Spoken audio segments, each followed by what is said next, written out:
नमस्कार प्यारे दोस्तों, कैसे हैं आप लोग। उम्मीद करूंगा आप लोग अच्छे हैं, स्वस्थ हैं और अपनी पढ़ाई को बढ़िया तरीके से कर रहे हो जिस किसी भी प्लेटफॉर्म के साथ आप जुड़े हुए हो। मेरा नाम है मयंक भदौरिया और मैं आप सभी का हार्दिक स्वागत करता हूं आपके अपने एजुकेशन प्लेटफॉर्म पे, जहां पे हम लोग डिस्कशन करते हैं बैंक से रिलेटेड एग्जाम्स के बारे में, उनकी स्ट्रेटेजीज के बारे में और डेली टू डू लिस्ट के बारे में।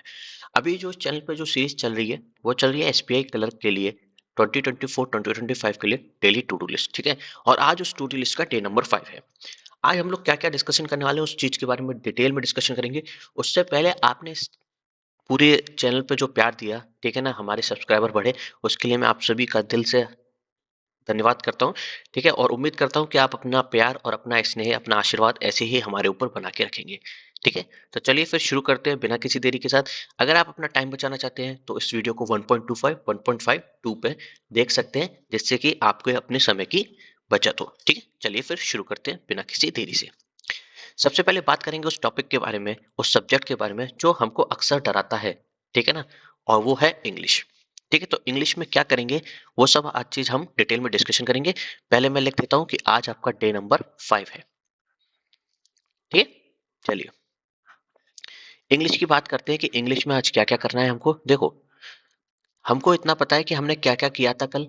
नाउन, कल हमने नाउन के बारे में स्टार्टिंग कर दी थी, नाउन पढ़ लिया था कि नाउन क्या होता है, कितने प्रकार के नाउन होते हैं, ठीक है ना, और उनसे रिलेटेड क्या क्या रूल होते हैं, ठीक है ना। प्रॉपर नाउन क्या होता है, कॉमन नाउन क्या होता है, singular noun, plural noun, countable noun, uncountable noun, ठीक है, एब्स्ट्रैक्ट नाउन, ये सब हमने पढ़ा हुआ है, ठीक है ना। थ्योरी मतलब कल हमने लगभग लगभग कंप्लीट कर दी थी। आज आप क्या करेंगे, आज आप नाउन से रिलेटेड जितने भी आपके क्वेश्चंस बनते हैं, ठीक है ना, उसके ऊपर जितने भी एरर डिटेक्शन के क्वेश्चन बनते हैं या जितनी भी चीजें बनती हैं, उन सब चीजों के बारे में आज हम लोग पढ़ने जा रहे हैं, ठीक है ना। तो आज का जो टास्क है वो क्या है आपके पास। मैंने पहले ही कहा था कल कि हम लोग नाउन को 3 दिन देंगे। कल एक दिन हो चुका है, अब हमें आज का और कल का दिन और देना है। तो इन 2 दिनों में हमको नाउन को ऐसा कंप्लीट कर लेना है कि इसके बाद हमारे मन में कोई भी किसी भी प्रकार का डाउट ना रहे नाउन को लेकर, ठीक है। तो जिस किसी भी टीचर को आप फॉलो करते हो XYZ, आप उनसे पूरा वो चैप्टर पढ़ सकते हैं, ठीक है। चलिए, और क्या करना है। देखो, कुछ चीजें हैं जो आपको लगातार करनी ही पड़ेगी, ठीक है ना, उनका कोई ऑप्शन नहीं है। जैसे कि रीडिंग, आपको रीडिंग तो करनी ही पड़ेगी, इसके अलावा आपके पास कोई और ऑप्शन नहीं है, ठीक है ना। रीडिंग में आप कुछ भी कर सकते हो, पैसेज पढ़ सकते हो, ठीक है ना। अगर किसी का मन है तो एडिटोरियल पढ़ सकते हो, ठीक है। और किसी का कुछ मन है तो वो पढ़ सकते हो, लेकिन मेरी बात मानो तो पैसेज या एडिटोरियल ही पढ़ा करो, क्योंकि वो आपके एग्जाम रिलेटेड है, एग्जाम ओरिएंटेड रहते हैं, ठीक है। दूसरी बात, आज एक छोटी सी चीज मैं और शुरू करने जा रहा हूँ आपको। आप सभी को पता है हमारे पास दिन बहुत कम है, तो हमें बहुत सारी चीजें एक दिन में करनी होंगी। आज हम शुरू करने जा रहे हैं क्लोज टेस्ट के बारे में। क्लोज टेस्ट को मैं बता देता हूँ यहाँ पे कैसे होता है। आपने देखा होगा कि एक पैराग्राफ होता है, उसके बीच बीच में कुछ फिल इन द ब्लैंक्स होते हैं। आपको उस पैराग्राफ को पढ़ के जो ऑप्शन दे रखे होते हैं उस फिल इन द ब्लैंक्स के, उसमें से सुटेबल वर्ड को उसके अंदर पुट करना होता है, ठीक है ना। उसको कहते हैं क्लोज टेस्ट।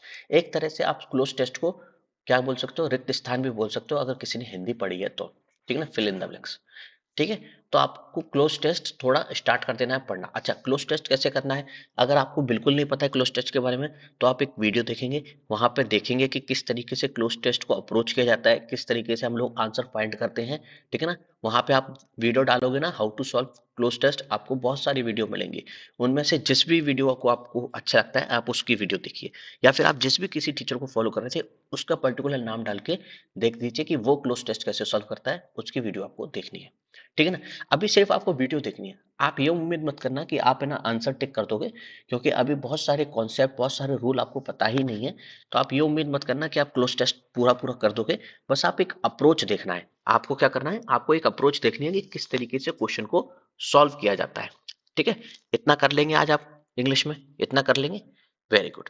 फिर हम बात करेंगे रीजनिंग की।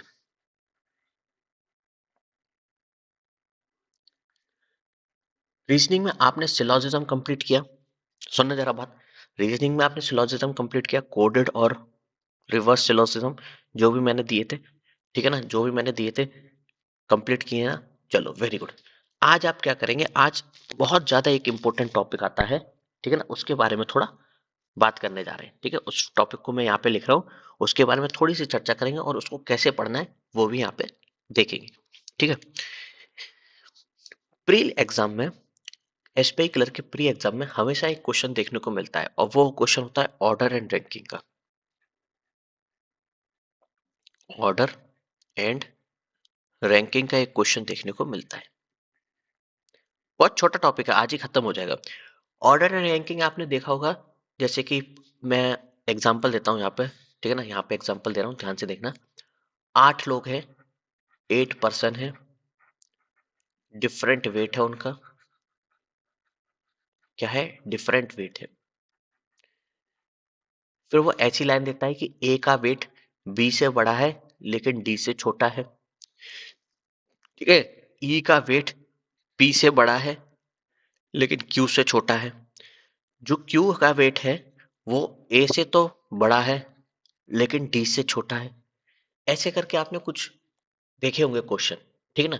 इनको किस तरीके से सॉल्व किया जाता है वो आज आप कोई एक वीडियो में देखेंगे और उसके बाद उन वीडियो को देखने के बाद क्वेश्चंस की प्रैक्टिस करेंगे। समझ में आ रहा है? उन वीडियो को देखेंगे और उन वीडियो को देखने के बाद उन क्वेश्चंस की प्रैक्टिस करेंगे। तो मैं यहाँ पे लिख देता हूँ, थ्योरी कैसे सॉल्व करते हैं वो, प्लस क्वेश्चंस, आपको दोनों चीजें करनी है, ठीक है। आज ही चैप्टर कंप्लीट हो जाएगा। ऑर्डर एंड रैंकिंग में कुछ ज्यादा नहीं है, सिर्फ आज में ये चीजें कंप्लीट हो जाएंगी, ठीक है। चलिए अब बात करते हैं क्वांट की। थोड़ी मेरी आवाज दबी हुई हो तो माफ करना, क्योंकि थोड़ी मेरी तबीयत ऐसी है, ठीक है ना, तो देख लेना आप लोग। क्वांटिटेटिव की, क्वांटिटेटिव में किस तरीके से करते हैं वो थोड़ा डिटेल में डिस्कशन करेंगे। मैंने आपको क्या क्या करा रखा है, सिंप्लीफिकेशन करा दिया है, अप्रोक्सीमेशन करा दिया है, नंबर सीरीज करा दी है। क्वाड्रेटिक इक्वेशन में रह गई है, मुझे याद है। प्रॉब्लम ये है कि मैं क्वाड्रेटिक इक्वेशन इसलिए नहीं करा रहा हूँ, जो क्लर्क में आती है प्री लेवल में, वो क्वाड्रेटिक इक्वेशन बहुत आसान होती है। उसको अलग से मैं सोच रहा था कि कराऊं ना कराऊं, लेकिन मेरा मन ये किया कि पहले आपको वो चैप्टर करा देता हूँ जिससे आपके जो पेपर है, जो प्री पेपर है, वो आपका क्लियर हो जाए। जैसे कि परसेंटेज हुआ, रेशियो प्रोपोर्शन हुआ, एवरेजेस हुआ। मैं चाहता था एक बार ये चैप्टर जब कंप्लीट हो जाएंगे ना, उसके बाद क्वाड्रेटिक इक्वेशन कोई एक संडे वाले दिन उठाएंगे, जिस दिन मतलब हमारे पास टाइम ही टाइम हो, और वो सब खत्म कर देंगे पूरा स्पीड में, ठीक है। तो ऐसा मत सोचना कि मेरे को पता नहीं है, मेरे को पता है कि मैंने क्या क्या छोड़ दिया है, ठीक है ना। मेरे पास भी एक मतलब डायरी रहती है, ऐसा नहीं है कि मैं मतलब ऐसे ही दे देता हूँ, ठीक है ना। तो बहुत कुछ सोच समझ के मैं चैप्टर इंक्लूड करता हूँ, तो आप उसकी टेंशन मत लीजिए, ठीक है ना। आपका जो भी डाउट था वो उम्मीद करता हूँ सॉल्व हो गया होगा, ठीक है। तो हम लोग परसेंटेज कल शुरू किए थे और मैंने कहा था परसेंटेज भी हम 3 दिन में ही खत्म करेंगे।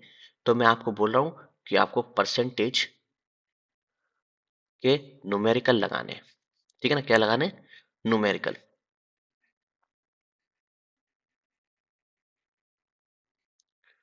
और न्यूमेरिकल का मतलब है प्री प्लस मेंस, दोनों लेवल के लगाने हैं। क्योंकि बस हमारे पास कल का दिन और है, बस हमारे पास कल का दिन और है इस परसेंटेज को पढ़ने के लिए, ठीक है ना। तो देखो ज्यादा कोई काम देता नहीं हो, आप ये काम देखो कि ये मुश्किल से मुश्किल 2 घंटे का काम होता है। ये मुश्किल से मुश्किल भी, ये भी 2 घंटे का काम है अगर आप शुरू से एंड तक पढ़ोगे। इसलिए मैं कह रहा हूँ कि थोड़ा इसमें टाइम ज्यादा दे देना, ठीक है ना। ज्यादा काम नहीं दे रहा हूँ, परसेंटेज के न्यूमेरिकल करने हैं, प्री प्लस मीन्स दोनों कैटेगरी के, ठीक है।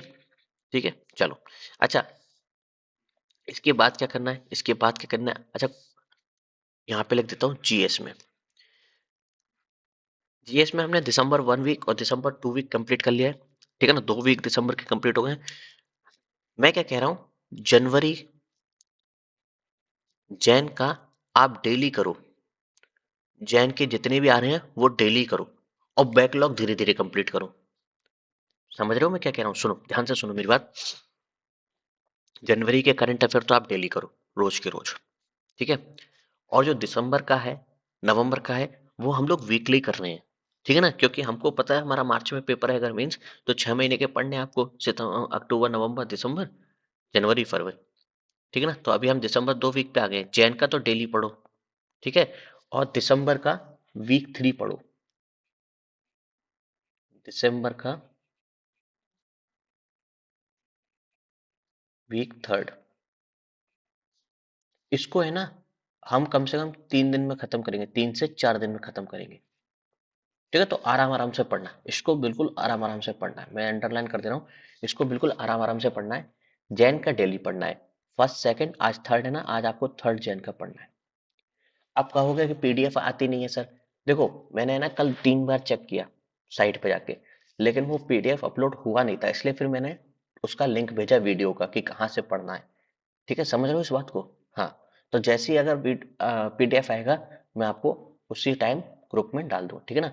और पीडीएफ वगैरह के लिए या और किसी क्वेश्चन क्वेरी के लिए आप लोग ग्रुप को फॉलो कर लीजिए, ठीक है ना। समझ रहे हो ना क्या करना है? पीडीएफ में डाल दूंगा 10 बजे से पहले, अगर आ जाती है तो ठीक है, नहीं तो मैं किसी से कह दूंगा वो डाल देगा ग्रुप में, लेकिन उसके लिए आपको ग्रुप को फॉलो करना पड़ेगा। ठीक है, चलिए, आज का समझ में आया, आज का क्या क्या हमारा डेली टास्क होने वाला है। ठीक है, और वो तो आपको पता ही है, टेबल 1 से 30 क्यूब, 1 से 30 स्क्वायर, 1 से 60 और percentage to fraction conversion table. ठीक है, चलो। अच्छा, यहाँ पे ना मैं कुछ इंपॉर्टेंट फ्रैक्शन आपको लिख के दे देता हूँ कि कौन कौन से आपको याद होने चाहिए, ठीक है ना। कौन कौन से फ्रैक्शन याद होने चाहिए वो यहाँ पे मैं इंपॉर्टेंट लिख के दे देता हूँ, जिसकी वजह से आपका है ना सिंप्लीफिकेशन की स्पीड इंक्रीज हो जाए। ठीक है, आज वो थोड़ा डिस्कशन कर लेते हैं। ठीक है, आज आपको डेली टू डील्स तो समझ में आ गया, तो इसको मैं मिटा रहा हूँ और थोड़े इंपॉर्टेंट फ्रैक्शंस के बारे में यहाँ पे लिख रहा हूँ। देखो, जैसे कि याद रखना, 100% को हम लोग 1 बोलते हैं, 50% को हम लोग 1/2 बोलते हैं, 33.33% को हम लोग 1/3 बोलते हैं, 25% को हम लोग 1/4 बोलते हैं, 20% को हम लोग 1/5 बोलते हैं। क्रॉस वेरीफाई करते रहे ना मैं सही लिख रहा हूँ कि नहीं। ठीक है, 16.66% को हम लोग 1/6 लिखते हैं। ठीक है, 14.28% को हम लोग 1/7 लिखते हैं, 12.5% को हम लोग 1/8 बोलते हैं, 11.11% को हम लोग 1/9 बोलते हैं। ठीक है, 10% को हम लोग 1/10 बोलते हैं, 9.09% को हम लोग 1/11 बोलते हैं। ठीक है, 8.33% को हम लोग 1/12 बोलते हैं, 7.69% को हम लोग 1/13 बोलते हैं, 7.14% को हम लोग 1/14 बोलते हैं, 6.66% को हम लोग 1/15 बोलते हैं, 6.25% को हम लोग 1/16 बोलते हैं। फिर क्या बचा? हाँ, 5.88% को हम लोग 1/17 बोलते हैं। ये सब याद होने पड़ेंगे भाई, तभी स्पीड बनेगी। जो आप कहते हो ना स्पीड क्यों नहीं बनती, वो तभी बनेगी।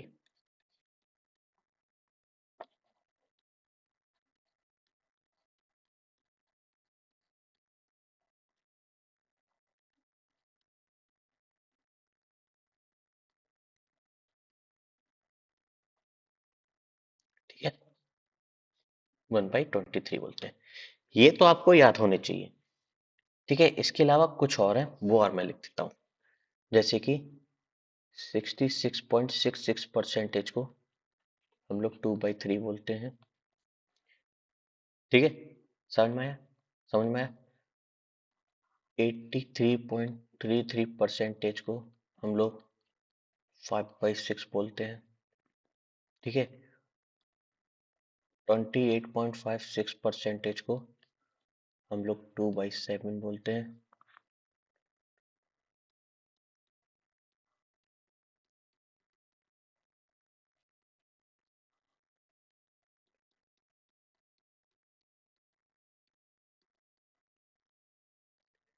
ठीक है, और एक इम्पोर्टेंट ये और होता है आपका। ठीक है, एक इम्पोर्टेंट ये होता है आपका, मैं इम्पोर्टेंट इम्पोर्टेंट जो बार बार रिपीट हुआ है ना पेपर में, मैं सिर्फ उन्हीं परसेंटेज को लिख रहा हूँ। ठीक है ना, तो देख लेना, जो बार बार पेपर में आए हैं।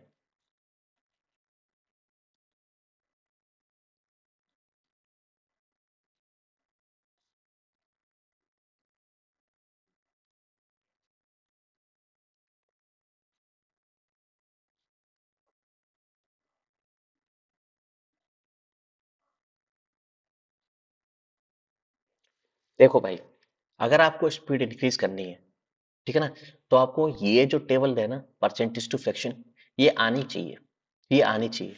जो ये येलो में लिखा है ना, येलो में, ये जो येलो में लिखा है, अगर आपको ये व्हाइट वाला याद होगा ना, तो येलो वाला अपने आप कर दोगे। जैसे कि मैं आपको बताता हूँ, इसका मल्टीप्लाई 2 से कर दो तो 66.6 हो जाएगा, तो यहाँ पे भी 2/3 हो जाएगा। समझ लो, इसका 5 से मल्टीप्लाई कर दो तो 83.33 हो जाएगा, यहाँ पे 5/6 हो जाएगा। ठीक है ना। तो ये आपको percentage to fraction, fraction to percentage, vice versa याद होना चाहिए, तभी आपका सिंप्लीफिकेशन जल्दी होगा। ठीक है, वरना उसमें डिवाइड बाई 100 करते रह जाओगे, टाइम निकल जाएगा, कोई फायदा नहीं। ठीक है, आप अगर अपनी स्पीड बढ़ाना चाहते हो तो आप इस बात को याद रखो, जितना आप अपने आप को घिसोगे प्रैक्टिस में, उतनी ही आपकी स्पीड निखर के आएगी। कोर्स, सब्जेक्ट सिर्फ एक बार पढ़ा जाता है, उसके बाद जो भी होता है सिर्फ प्रैक्टिस होती है, सिर्फ और सिर्फ प्रैक्टिस होती है।